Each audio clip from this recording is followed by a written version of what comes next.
All right, we're going to be playing 1E Products 4 game. Players try to get four spaces in a row by finding a given product. All right, so a couple things you need. You're going to need the record sheet to share, two game markers, and two pencils. And if you're playing online, you definitely you'll have this whole board, which I'll show you at the end, that you can play at home. And players decide first who's going to be X and who's going to be O's on this screen right here, and put your names on top of the paper.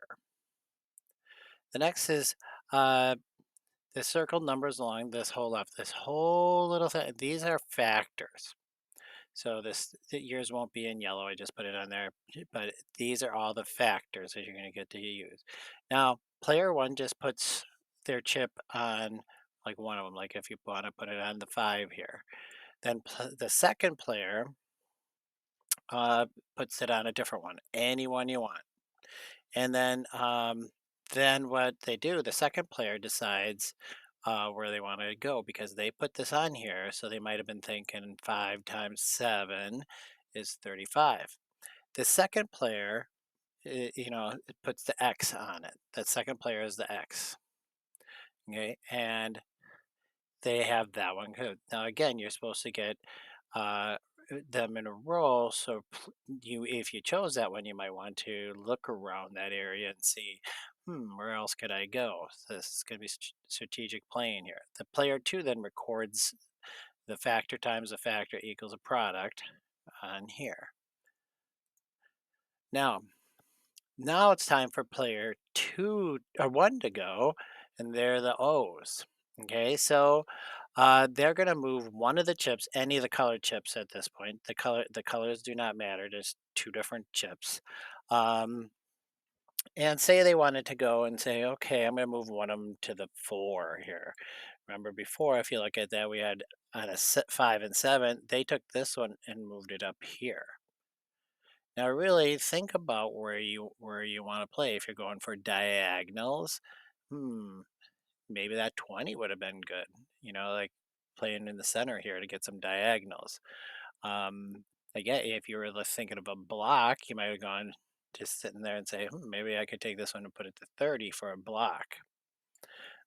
Depends if you're offense or defense there. So let's just pretend that they moved it to the four. Then they circle the 20, which is, then they write 4 times 5 or 5 times 4. You can do the turnaround, equals the 20. Now play continues until you get four in a row.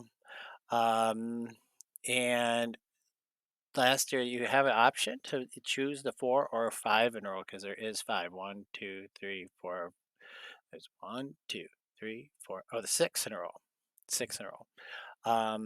So they say you can do four products in a row, four in a row, or last year a lot of them wanted to play. The kids wanted to do it all the way across.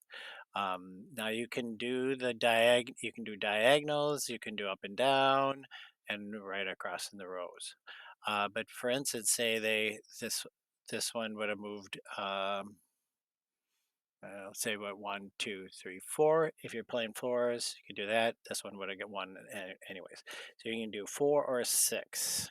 They just thought it was easier to go straight across. Okay, you can move both of them on the same one though. So if you wanted 25, for instance, to go here, they could have put it right here and said 5 times 5 too.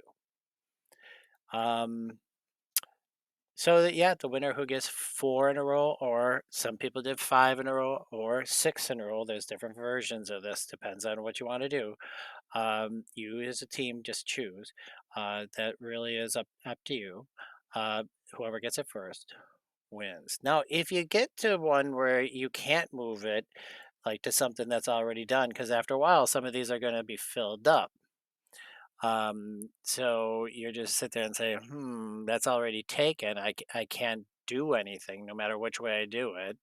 I move it. I can't move that one. Say all the fives are taken. Um, then you just can't do anything that time. And then the other person goes. So you're really going to be wanting to